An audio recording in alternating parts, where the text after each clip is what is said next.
I'd like to say welcome to everyone who's just joining us and those of you who've been here for a little bit. We are so excited for this year's Reading Festival. For those of you who've been with us for a while, this is our 14th celebration, and we have seen many wonderful writers and authors join us over the years. But I think we are particularly excited about Michael because his work is so powerful and so timely and really brings such a message of inspiration and perseverance, and also really deals with some of the hard concepts that always impact people, but maybe more so now that we are in this pandemic. So although Zoom is not my favorite way to do the Reading Festival, I think it's so wonderful that we can still bring authors like Michael into our homes and have the opportunity to read his work and meet him. So welcome everybody. My name is Angela Senegalia and I teach English in the adult high school program. And I've had the honor of participating in the Reading Festival as an organizer for quite a while now. But I have a wonderful team of teachers that work with me and help to bring these activities to you. But more importantly, we feel so delighted to have so many students interested in this opportunity to support their reading and to meet new people and to talk about and learn about new ideas. So I would like to make time now to just thank our administrators, thank our adult education staff for all the support they've given us in bringing this event. But let's give it to Michael. He is a local man. He a beautiful writer, and this is just a really special and important opportunity to bring him. So I'm going to let Michael introduce himself and we'll get started today. Thank you, Angela. Good morning, everyone. It's such a pleasure to be here and join your 14th annual Reading Festival. I hope you can hear me all right. And my hand is raised, so hopefully we'll get to the next slide. Awesome. So I was born and raised mostly in San Diego. My mother was a single mother who raised me and my sister. And I'm so excited to share this morning with you all. I've been waiting for this day for a while. As the story goes, so I was homeless from ages 7 to 17. So for 10 years, I've slept outside, on park benches, staircases, rest outs with truckers, at the beach, park benches, digging bushes. I lived in shelter after shelter. I lived unsheltered, stayed with friends in tents, right here in mostly San Diego. But it wasn't just in San Diego. My mother, she was searching for an opportunity to better our life, and that led us along what I've coined our own Underground Railroad. I've been homeless in Virginia about 6 to 7 times, right? Douglas Park, Norfolk, Chesapeake, Hampton, Douglas Park. I've been homeless in the snow in Virginia twice, right? So imagine us, my mother, my sister, myself, with trash bags, storming through the snow, trying to get to the bus stop, trying to get to a social services office, trying to get back to California. But I've also been in the shelters in Texas with the Katrina victims. They're trying to explain, or kind of them asking me, hey, why are you here? Are you a victim such as we? And me trying to explain, I'm not sure why I'm here. I'm just searching for a better life. Was homeless in Tennessee. I was homeless in Arkansas. I was homeless in Utah, Arizona. I was homeless in Sacramento. I was homeless in Portland, Oregon. I was homeless all across the United States, searching for an opportunity to make our life better. But ultimately, we ended up back in San Diego. You see, when you are a quote unquote problem of the state, anyone will give you a travel voucher, put you on a Greyhound for 3 days and ship you somewhere else. And that's what we were battling most of our life. If you've ever experienced hunger, then you understand exactly what I mean. You know, how it feels to starve. And when you look around, everyone's eating, right? You have EBT or food stamps, but they cut you off randomly and without just cause. It's hard for you to get an ID because you have to verify your address and you don't have one when you're homeless and on the streets. You try to buy groceries with your food stamps, but again, being homeless, there's no way to actually store that food. And so you find yourself constantly hearing about philanthropy, you find yourself constantly hearing about all the good in the world that's happening. And every night you're hungry. And every night my stomach set me on fire. You know, I was laughed at. I was humiliated. I was teased, all because I did not have a home. You know, homelessness was as that noose around my neck that hung me with every step that I took. You know, I couldn't breathe, but was just so much more than me. I've witnessed children be separated from families and their parents hung to death. I remember a time I was in the shelter, and it's hard to make friends because in this world of homelessness, people are dying left to right. People vanish without a trace, and it's hard to build friendships. But I was able to forge a friendship with my mother, my sister, with a companion family. And I remember that man dying, and they wheeled him out on a stretcher. His kids went to Child Protective Services, um, and their bed was filled the next day. I remember being in Texas, seeing a mother pass away and her kid taken, and there's no trace of anyone. And so, yes, I do mean to death. Homelessness, homelessness was like that gray cloud hovering over us. It was tough. Many folks, homelessness places you on the streets, but what many folks don't realize or correlate is that the streets are where the gangsters hang out. And so my friends or some of my relatives being caught up in this perpetuating cycle of poverty, you know, was questioning me of, you know, we see you out here on the streets. Why aren't you, you know, selling drugs? Why aren't you robbing people? Why aren't you in a gang where you would be more safe? Because not being in a gang and being in the inner city, I'm subject to prey from everyone, you know, constantly being attacked, constantly being um, ostracized. You don't fit in, you don't belong, all because I did not want to commit criminality. I was on the way to meet up with my mother one day, and a group of 5 men saw me on a trolley right at 25th and Commercial. And for no reason at all, I had a punch come from this way. I had a punch come from this way. I'm not understanding what's happening. And then I hit the ground in between the stalls, and I see all like feet coming from every direction, and one, two, three shots to my head, and everything goes blank. It goes dark. I wake up with police under my arms, dragging me off of the trolley. You know, blood's everywhere, running down my clothes. I mean, it was so much blood. Someone had called the police and said a man's been shot. Um, I get drug off the trolley, discombobulated, not sure what's happening, and I get slammed down on the bench. My assailant's long gone. And I look up with my hands up, and there's guns pointed at me from every direction.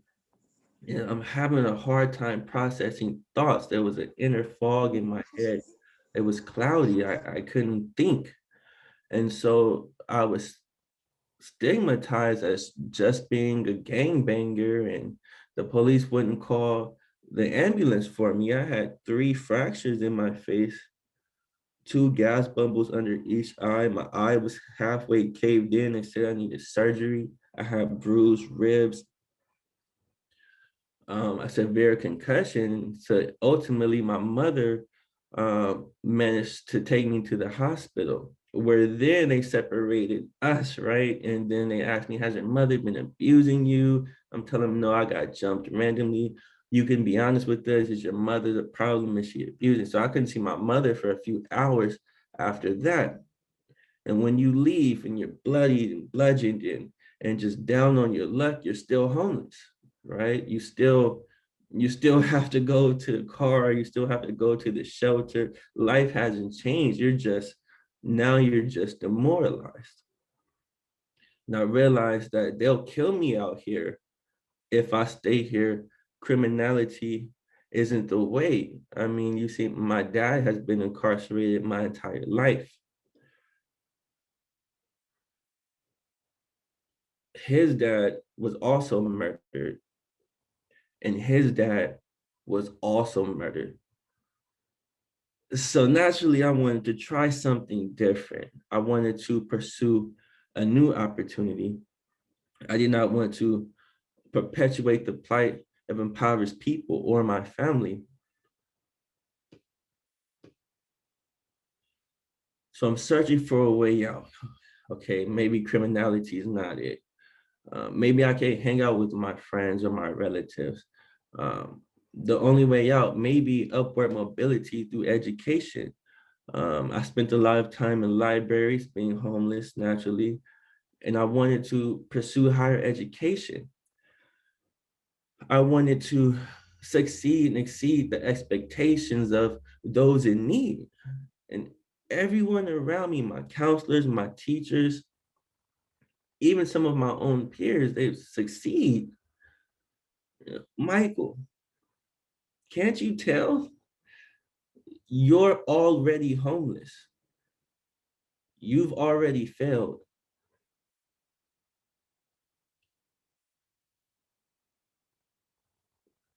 Historically, I wondered, what did I do? They said upward mobility, education, a better life. It's not for your kind, Michael. It's not meant for you. You probably won't survive this. But I wonder, like, can't I try? Do I not deserve the opportunity to pursue an American dream? And my response was no, no, you don't.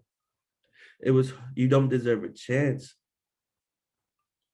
It was hard for me dealing with that double consciousness of, okay, I'm from the inner city. I'm homeless. I didn't choose to be on the streets, but I'm here. But I don't want to pursue this life. I don't want to be a criminal. I don't want to spend my life in jail. I've seen it with my friends. I've seen it with my family. I've seen it with my own father. Right? I've only visited him once when I was 12, but I don't fit in here among my peers in the inner city, and they'll kill me if I stay here. But anytime I step out of here, all they tell me is you deserve there. You deserve to be in the inner city. You don't deserve to go anywhere else. And I'm trying to navigate this system. And there was no mentors to help me at the time. I didn't have an educator connecting me to resources or taking any interest in me. I was just another homeless kid on the streets. And I'm wondering, I'm asking my mother, I was crying in the park one day, right? Just right after my assault, out of school, or I had been kicked out of school or decided to leave to pursue a chance, right? And I'm crying in the park and I'm crying to my mom, like, mother, this is impossible. I don't know what to do. I don't know how to beat this. And if we stay here long enough, we'll die. We'll die together. But see, my mother was experiencing her own double consciousness of her health issues always played into a part. I remember being on the bus with my mother. This is right after she had a surgery. She's had 5. She's flatlined twice, and lost pints of blood. My mother has a long history of just trying to survive. And so when we got discharged from the hospital with my mother's surgery, we were still homeless. And so we were on the bus, and I watched my mother's pins, her wound split open, and her entrails and liquid spewing out, and it stunk up the bus, but we didn't have anywhere to go. So we were riding it, trying to figure it out. And they kicked us off the bus. You have to figure it out. You just have to figure it out. They said that there were no excuses. And I didn't think that was fair. They said, Michael, there are no excuses. You will either succeed or fail. It doesn't matter if you're homeless. It doesn't matter if you lived below the poverty line your entire life. It doesn't matter all the bad things that happen to you. Frankly, no one cares. There are no excuses. And so as unfair as I felt that it was, as unjust as I felt that it was, I decided to buckle down and give them no excuse. You see, I understood this homeless world. I understood that how people viewed me, right, as something that was lesser, as something not of equal value, almost 3/5 of a person, if you will. Not dealing with a type of classism that affected everyone around me the same way. You know, most people think of that vagabond on the street swearing and cursing. Me, I had to see the kindergartners come out of the tents. I had to see the single moms, the domestic violence victims. I had to see former suburbanites hit with a hard time and sitting there at the shelter lines with me, starving, crying, unkempt, trying to figure out, how do I beat this? How do I get out? Um, for some fortunate ones, they've had family, but for the rest, there were no answers. No one had an answer of this is what you do. And so I decided to buckle down and just do hard work. And my first job was at SeaWorld. So imagine me downtown. I'm in a YWCA shelter with my mom. And I had to catch a bus 2 hours to SeaWorld, catch a bus 2 hours back to downtown. I was about 14 at this time. So just constantly, so we can just wash our clothes because my mother was disabled. And as I got older, it got a lot harder to get into shelters because when you're 12, now politics come into play, or he's too old. There's a lot of, and some rightfully so, right? There are some domestic violence victims who may be a little jumpy around older men, whatever the case may have been. I could no longer access shelters. So I spent a lot of nights unaccompanied. My mother on this side of town, my sister on this side of town, and me just wandering through the streets, meandering through the roads, pulling up all-nighters, still trying to go to school. I had to do my homework under street lamps, right? At 12 in the morning, 1 in the morning. I couldn't type my papers. I had to write them down because I had no access to electricity, as crazy as that sounds. And if the library was closed, I was on my own. I watched teachers ball up my handwritten essays and citations and resources and throw it in my face and say, there are no excuses. You failed this assignment. I tell my teacher, hey, this is my plight. I am a homeless teenager. I'm doing the best I can. And they told me, hey, this is not good enough. So I continued along my road to education, trying to navigate the system. I received a job well, there was an opportunity to work for low income students. And seeing that we were in a shelter, of 10 years of being homeless, you understand that a hero is not coming, right? No one's going to come and save my mother. No one's going to come and save my sister or myself. And I had to shift some of that responsibility on me, whether I thought it was fair or not. I had to shift some of that responsibility on me and get out of this crazy world. And so I garnered a job as a custodian. And even worse, I was a custodian for my own high school. So, I mean, naturally, you can imagine my sentiment of constantly cleaning up my peers' bathroom, feces on the wall, graffiti on the wall, urine everywhere. And, that's just the boys' bathroom. I always say I can't say the things I saw in the girls' bathroom. I was too young. It happened too fast. Uh, but it was tough, being teased again. Not only was I a homeless kid, now I'm a homeless custodian, and everyone saw me working. It was very humbling for a kid who's already pretty humble.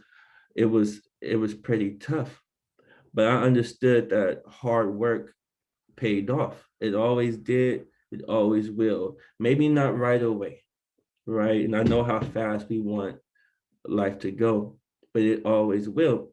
And I was able to take the funds I've garnered working as a custodian and move me and my family out of our car and into our first apartment in years, successfully ending our homeless streak. But the goal was to not fall in a chronic homelessness trap where you get a place for a month and then you lose it and you're homeless again for 2 years and you go into. I wanted to end this cycle. I was literally sick to my stomach. I knew my mother, whose body was deteriorating in front of my eyes. I knew if we had to go back to the car or a shelter, she would pass away like so many. We've seen so many pass away. And so for me, the key was upward mobility. Even though everyone told me that college or vocational school or anything of that sort wasn't for my kind, um, I decided to pursue it anyway. But I didn't know how, right? How do you go to college? If you're the first one in your family to receive a regular high school diploma, right? Let alone college, but we're talking about the high school diploma. How do you pursue higher education, especially in my shoes?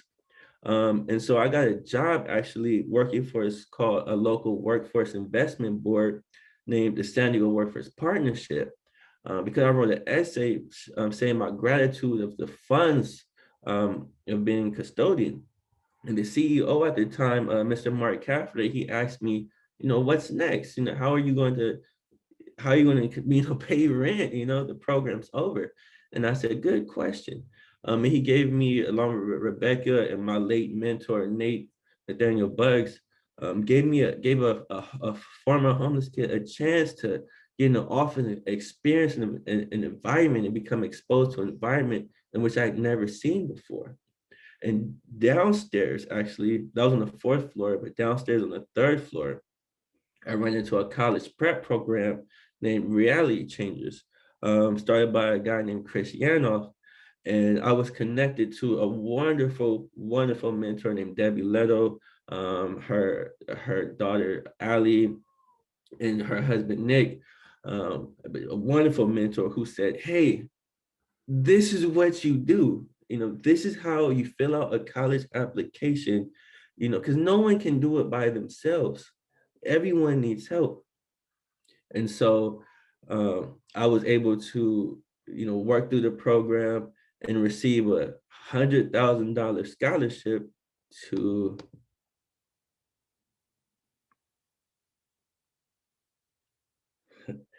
UCLA. Um, Education plus literacy is big for me. It's the reason why I was able to write a story or write a college essay. Just the ability to constantly read, constantly write, constantly practice. It all paid off in the end, where I was able to go to UCLA. As a picture of me on graduation day, and it was a monumental feat for me. No, the work is not done. Yes, you have to keep going, but I was able to stop it and smell the roses. A few years ago, I was literally starving on the sidewalk. And then I was able to go to UCLA where life was different. It was safe. It was a safe place to be, which was odd for me, constantly looking over my shoulder, constantly, that homeless world is pretty crazy.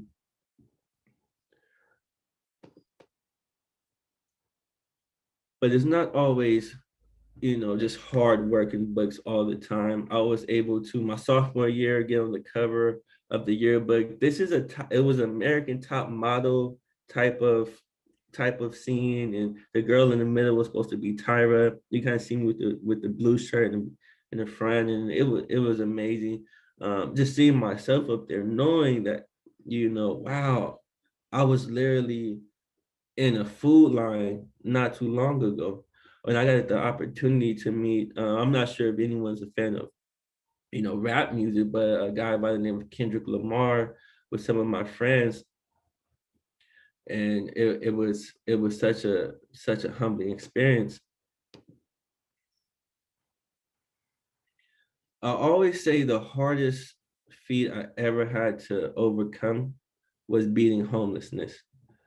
The second hardest feat I ever had to overcome was writing about it, right? Reliving those memories, asking my mom, asking my sister, having them break down and cry with me. Because each time we tell this story, it's our memories. We have to relive it over and over again. The cold nights, the parts that didn't make the story, the extreme violence, the gangs, the shootings, the blood everywhere.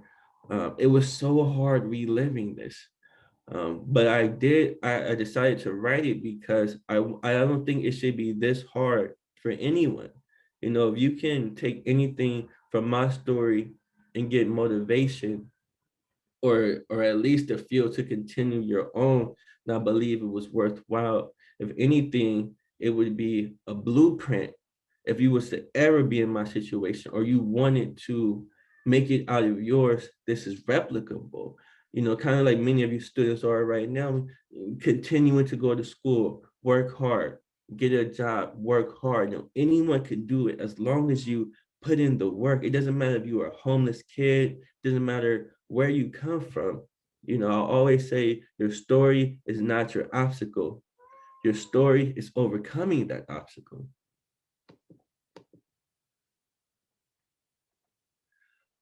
Obstacles such as hunger, transience, poverty, and embarrassment. As a kid, the fickle nature of adolescence is kids can be mean. And, growing up, I constantly seeing the disparity between others and myself. It was like a ghost world downtown when you see the high rises, when you see the lavish condos and the luxury, and no one notices you, and they see you as an other, or just don't see you at all. And you walk straight past the condo buildings right to the food lines and to the shelters. And it was embarrassing having, peers see you sleeping in the car with your mom, or folks knocking on the windows, or throwing bricks through the windows, or popping tires, or just because they could, just because we was fathered. Or the lack of having no opportunity, the lack of having, you know, there aren't any resources. A lot of folks think, oh, you don't have any money and that's what leads you to be homeless. But that's not true. A person becomes homeless when they don't have any resources, no family to depend on, no social programs, nothing that can help prevent that fall off the cliff. Then they become homeless, right? Maybe a lack of education. Maybe their parents didn't have the right education or opportunity. These are perpetuating cycles throughout generations. It didn't start with myself, it didn't start with my mom. It's a road of chronic poverty, and this is the outcome: being on the street. I often say a picture's worth 1,000 words. Well, most folks say that, but there's a chapter in my book called "Home is Where the Heart Is," and at the time, my mother, we had someone had given us a cell phone because if you were giving her one, because that's the only way shelters can find you, right? Or you're in the wind. And so my mother, she had took this picture because one of her friends asked, how are you all doing? And I asked my mom, why are you taking this picture, capturing us at one of our most humiliating moments? We were parked behind a shelter downtown, because I was too old to go in. My mother, she had work in the morning, although she was on a walker. And I had school the next morning. I had tests the next day. I remember this day. I'll never forget. You can see my hand up. I have a hat over my face because I didn't want people recognizing me. We had newspapers up in the front. We had to sleep under a street lamp because it was the safest place to be. You don't want to be in the dark. And everything in that back seat was everything we owned. That was our entire life. And at the time, I asked my mother, why are you taking this picture? And my mother stated, so you will never forget. So you'll never forget where you come from. And I've never forgotten. I've never forgotten the people I've lost. I've never forgotten my friends. I was in the shelter when I found out one of my friends was shot and killed. I couldn't go to the funeral. Like I will never forget this time of my life, but it's all part of the journey. When I ask you all, what journey are you on? Is it these moments are nothing to be embarrassed about. It's part of your journey, and you have to get through these obstacles, right? You have to work past this. And I'll share this picture with you for those of you who read that story, or read my story and read this chapter, that this was the car I was talking about. And it was really cramped, no AC, no heater. This is the car we had to push. This is the car that, honestly, as bad as it was, saved our life, right? There are so much more to homelessness. If you learn anything from my story, it's not just, again, that vagabond on the corner. 40% are families like myself, families who do often go unnoticed under the radar because that's not what someone thinks of. Or domestic violence victim is a big one. Regular folk who bravely left home to pursue a better life ended up in the shelters with us. Unaccompanied minors, maybe their parents are deceased, and maybe they're running away from a type of abuse. There are no answers for folks, and homelessness is an amalgamation of tragedy, not lack of effort, but the lack of resources again. Veterans, folks who served our country bravely, folks who've sacrificed, lost their arm, their leg, whatever it may be, and felt for whatever reason they had no resources, and their only option was to be on the streets with us. Or the disabled, immigrants, another one. Foster care children and homeless children are often interchangeable. Um, and invisible.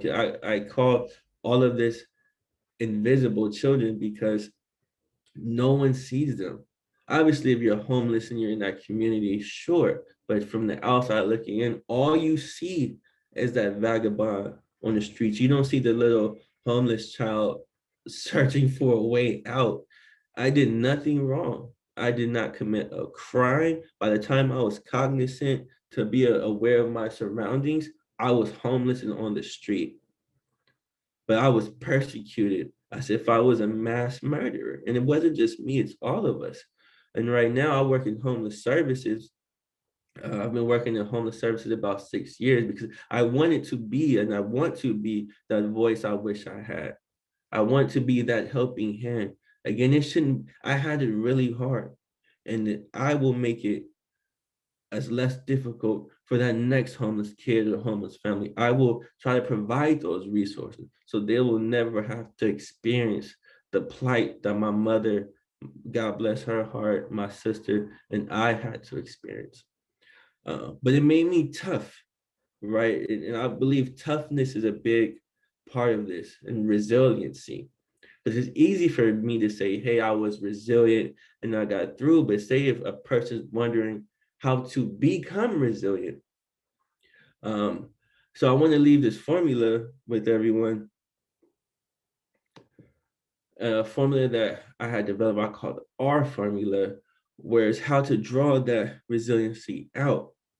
And so it's acceptance plus healing plus initiative times introspection adaptation, right? But remember, PEMDAS, right? Parentheses first. For me, acceptance and healing, comes first. I had to accept that I was a homeless kid, right? It wasn't my fault. It wasn't your fault. It wasn't their fault, right? But this is the truth. There's no point of denying the truth, right? That was I was a homeless kid. And when you don't deny that fact and accept that fact, it becomes easier to not harbor hate in your heart towards anyone. And when you stop harboring hate, you can heal from it, right? And healing is a big piece of it, because as long as you can heal, you can recover. And so let's move on to introspection and adaptation. Introspection, right? Why was I homeless? I had to have a deep understanding of myself, my family, my situation, my surrounding, and the lack of resources that caused us to be in this situation. Because it's important to have that understanding of why you're in whatever the situation that you're in, because you'll understand how to climb out of that hole. You'll be able to plug in those resources. Adaptation is key because you have to adapt to survive. Whether I was in Texas, whether I was homeless in Arkansas, whether I was homeless in Sacramento, right? You have to adapt to survive. No matter what your respective circumstance is, you have to have introspective look at yourself, and you have to you have to have the ability to adapt, right? And all of this, you have to multiply times your initiative, times your drive, right? We can't sit here and wait for Superman to come, right? I know a lot of us have that Superman motif where I have to be just strong, strong, strong. And the problem with that is once you reach your respective kryptonite, whether it's homelessness, whether it's domestic violence, whether it's immigration, whatever it may be, lack of language barriers, whatever it may be, once you reach that kryptonite, it'll break you. And if you have no help, which many of us in my situation didn't, you wouldn't survive it. I try to teach people the Wolverine motif, right? I'm showing my inner geek here, but to heal, take the bumps and the bruises, take the scars, take the scrapes, and heal from it, recover. And once you master the ability to heal and really let go, you'll be able to adapt and recover from any trauma. This is replicable.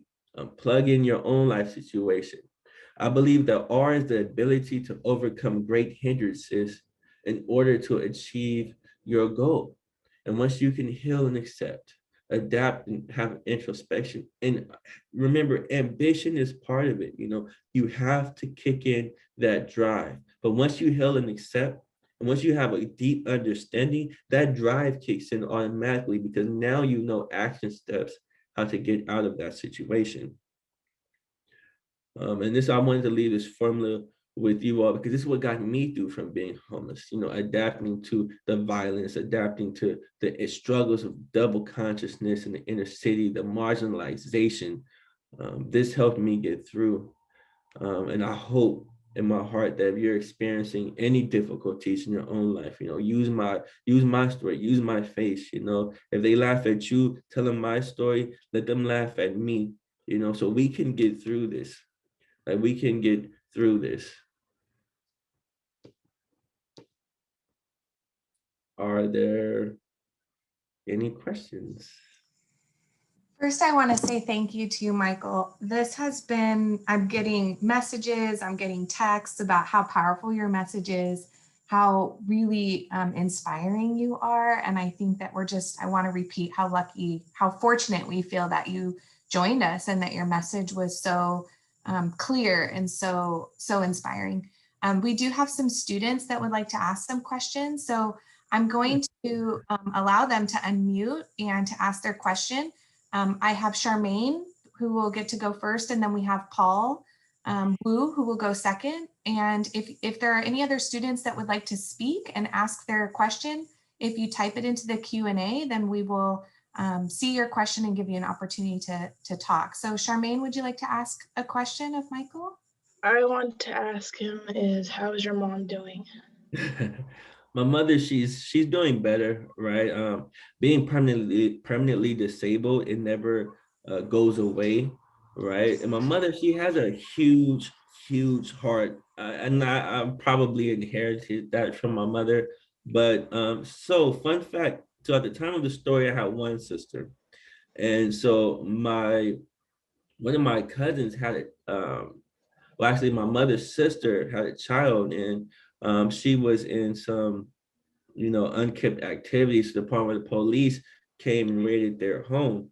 And the child was taken by the police and drug tested, was found to have crack cocaine in her system, and it was just going to be lost in the foster care system. My mother, again, she didn't want that child to experience anything we experienced, and so she came on and adopted my first little sister, Kiana, and went to the therapy with her for 2 years and really did that. And then my auntie's son, my cousin, he had a kid in TJ and sold that kid for narcotics.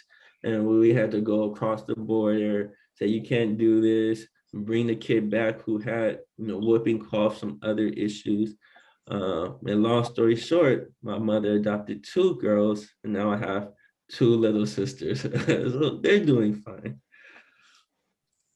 Charmaine, thank you for your question. And Michael, you spoke earlier about paying it forward and doing your part to be the voice for the homeless. And it sounds like you have either set a great example for your mom or followed her great example. Like she's doing her part too. Yeah. Thank you for that.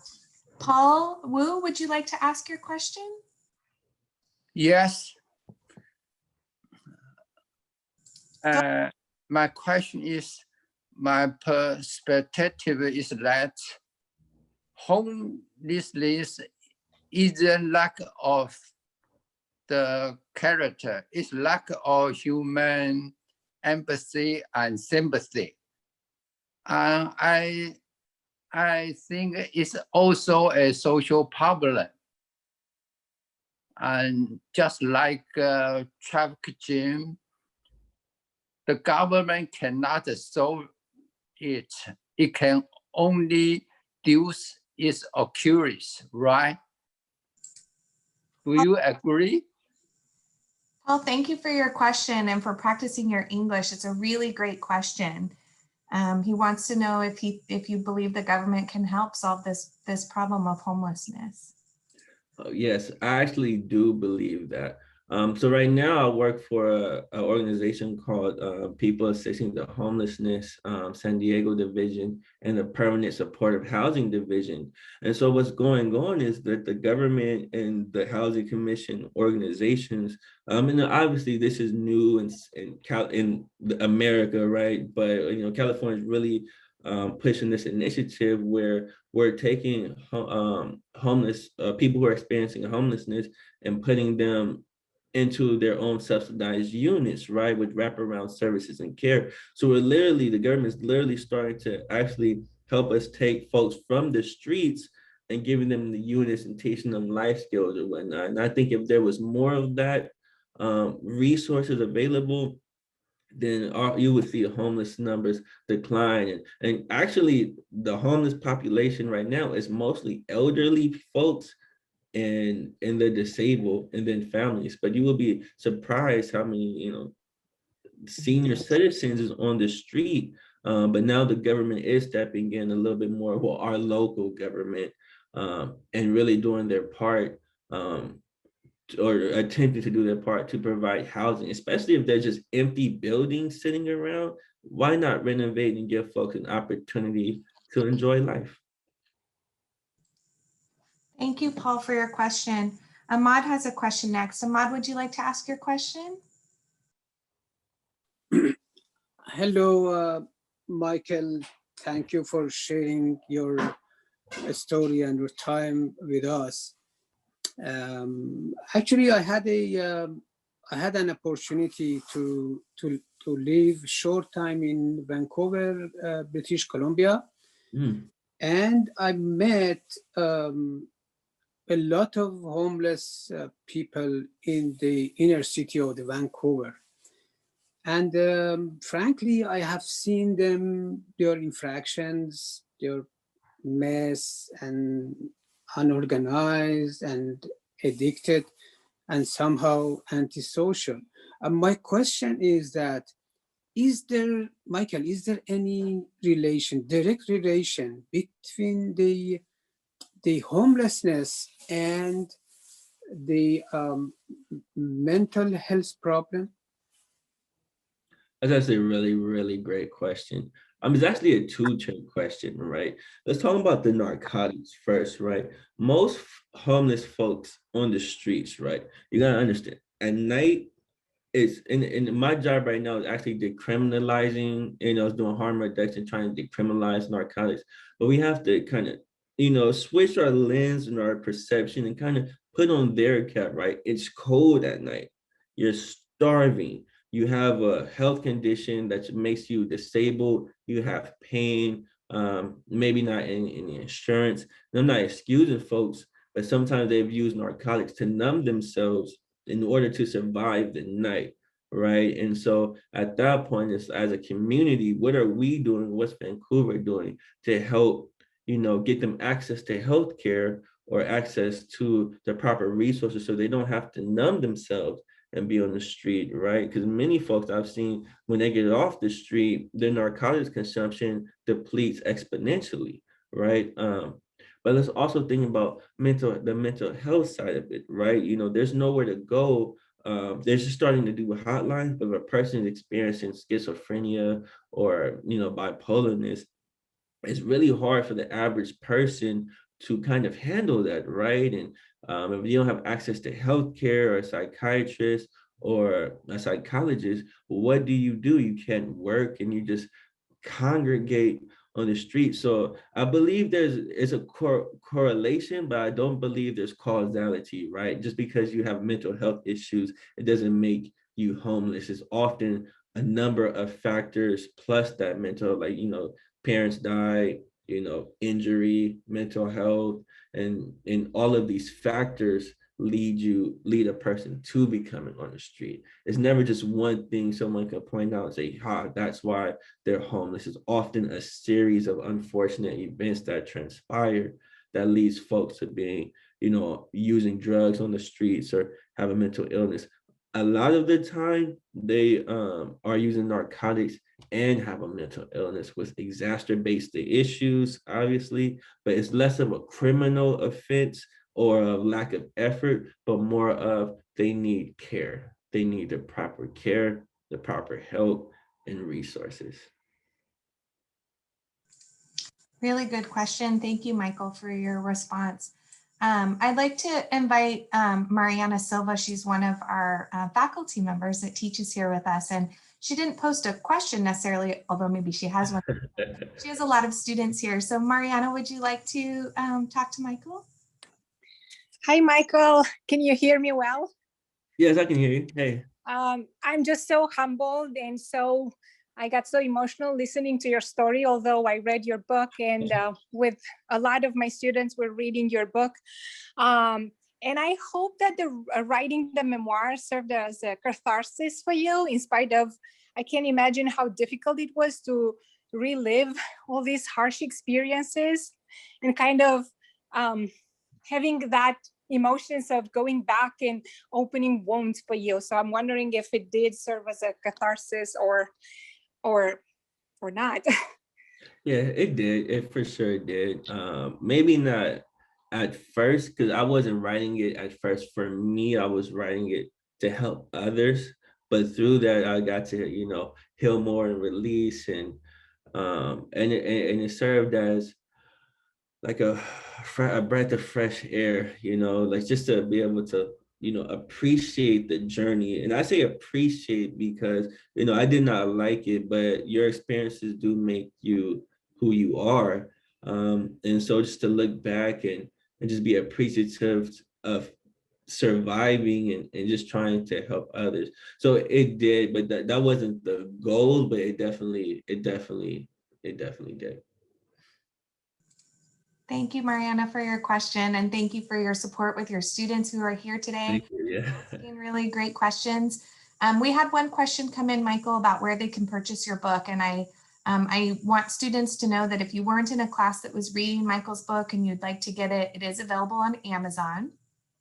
There's also an audiobook version if you'd like to listen to Michael telling again stories or reading his stories. And also for those students who are participating in classes or students of our college, we have a passport activity that we prepared for students. You can get information about that from your teacher. And if you participate in that, it's 10 quick questions. At the end, your name will be entered into a raffle. And Michael has done us the great honor of giving us many, many copies of his autograph on that we'll share with students. So if your name is pulled from the raffle and you already have a book, we'll send you a personalized autographed sticker that you can put inside your book. Or if you've not received a book or you don't have one and you hope to win one, there will be an autograph there or a signed poster. So thank you for questions about that. We also had another student ask if your mom or sister have written their stories, or if you've talked to them about their perspective on things. So often we have lived experiences, but there are versions of what it was. So we had some students ask about your mom's story or your sister's story, and even where your sister is now. There were some students really curious about where she is. Yeah. So I definitely, it's definitely from my perspective, although I tried my best to garner their perspective because I'm telling our story. So, it's that time we had to sit down and have those conversations. Are you all okay with this? Letting folks know kind of our struggle. Again, it can be embarrassing. No one, like, we didn't want to be the homeless people, right? So going through that emotion, my mother hasn't sat down and wrote her story. But I got a lot of my references from the story that I wrote from my mother, because we were journaling and she had to fill in a lot of pieces if I was like too young to understand or remember or whatnot. But I do wish my mother, we talked about it, for her to tell a story, because she had a whole tragic life before us and then was homeless 10 years with us. So that's a crazy story in itself. But I would love to see from her perspective. My sister, she actually works for Kaiser now. She was a lift tech. I believe she just transferred to a different department. She's actually in continuing educational school. I believe she just got her we were proud when she got her associate's degree from, I believe, City College. It was a monumental feat for us, for our family, two students going to college, and it was such a great feeling. So she's doing well.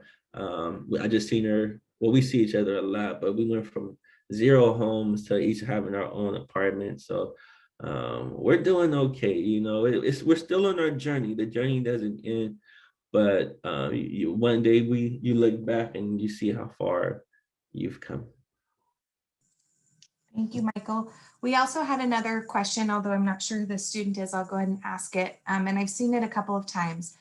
What is something that we could do on a day-to-day basis to try and help those we see around us who are struggling and living, the homeless experience, the homeless life? Really, what could we do that would be impactful? Some examples that students put in the chat or in their questions were, is it a tent? Is it gear? Is it $1?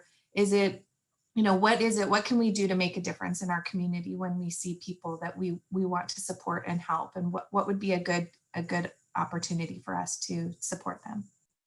Yeah, totally. So I feel that resources are the biggest ways to help any homeless individual, especially homeless students.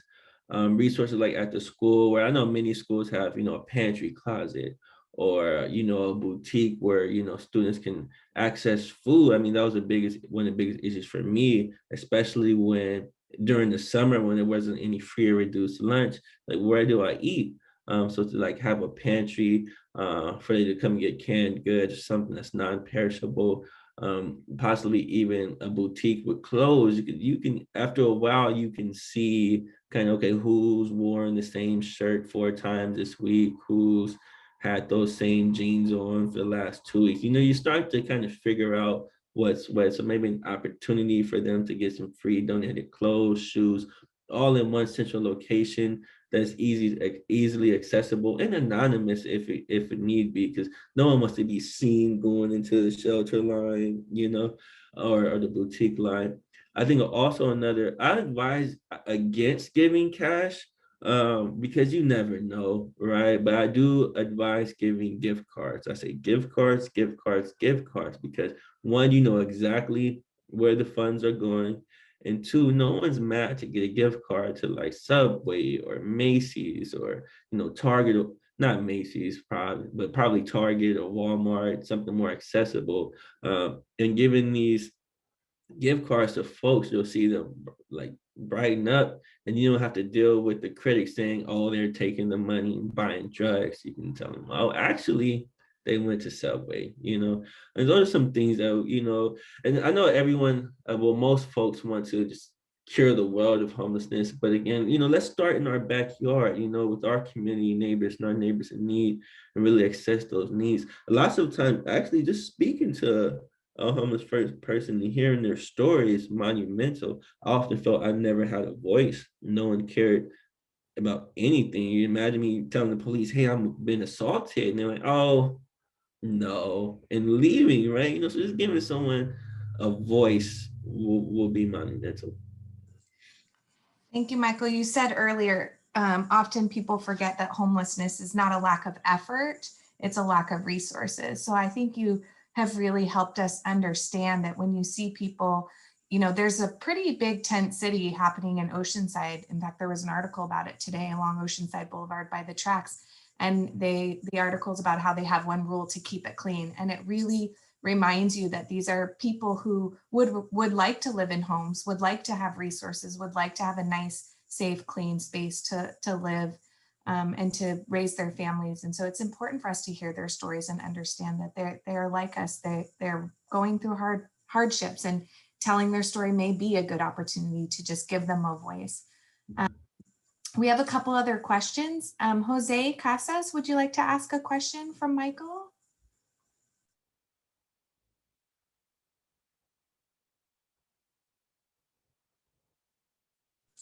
Jose, do you want to unmute yourself and ask a question, or we can move to another panel, another student? I'm sorry, I was grabbing the wrong button.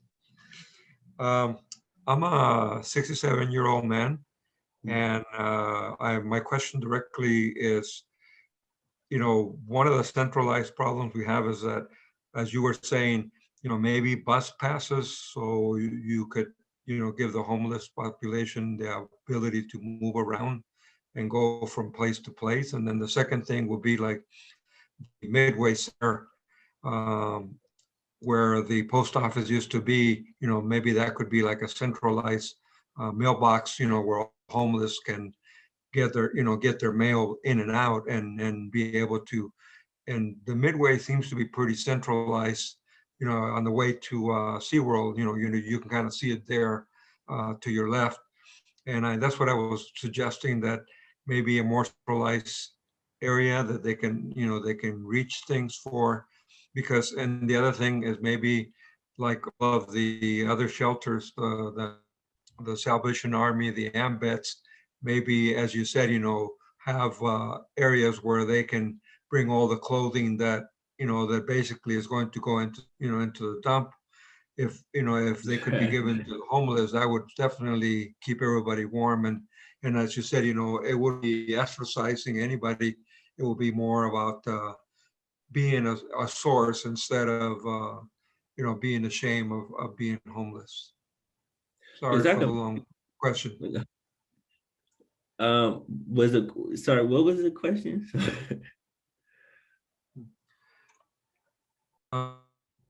The question directly is to have more resources, such as a pass for homeless.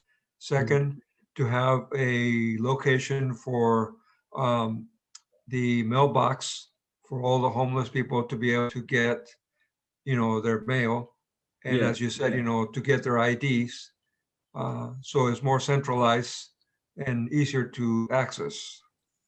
Yeah, I agree. We actually give day passes out almost every day just to help increase mobility, right? You have to go so many different programs and organizations when you're homeless, and how do you get there, right? So I definitely agree with that. I definitely agree with, I'm not sure, I definitely agree that a central location would be best, wherever there's the most traffic, that's discreet, right? I definitely feel that's the best way to go. I know folks do their best and donate or contact the bigger shelters, the more glamorous ones, but there's so much that slips through the cracks, like myself and my family, that we want to kind of pick up on, where we want like autonomous locations that's maybe not connected to the bigger parties, so that those who are slipping through the cracks, as you mentioned, can go to those locations as well. So I definitely agree with those sentiments. Thank you, Michael. So we have come upon 11:30, and so I was just talking and I was muted. So we have come upon 11:30, and I want to be respectful to those students and also to Michael, those who may have other commitments. I do have one more question that came from the ESL class that I'll ask in just a second. So if those of you who are here are able to stay, we would love to have you for just a few more minutes if you'd like to, the answer to the next question. But if you'd like to come, Michael will be presenting again this evening at 7:30. If you didn't have the opportunity to ask your question, or you just feel so inspired and you'd like to hear his message one more time, you're welcome to join us. Again, I want to express my deep gratitude to you, Michael, for being with us. The final question that we had was that there were a lot of students in our level 6 and 7 ESL classes that were really worried about children, homeless children. And they just wondered, what can we do in particular to prioritize them, or to really help them receive the resources that they need to persist in school, or to have somewhat of a normal childhood? Do you have any recommendations for that? Yeah, one, I would say, awareness, more people that can talk about that homeless kids exist, and know it's not just folks running away from their rich homes and being bad. Like, no, there's an actual problem here. I think bringing that awareness is monumental. I think the biggest thing for a child is that they want to be a child. And one of my regrets is that I did not really get to have a childhood.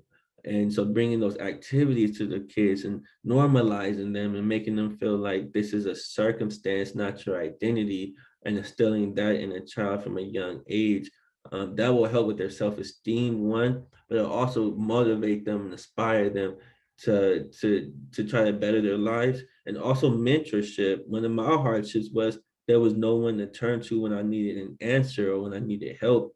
And just to being that, that mentor to a younger student or a younger person is monumental.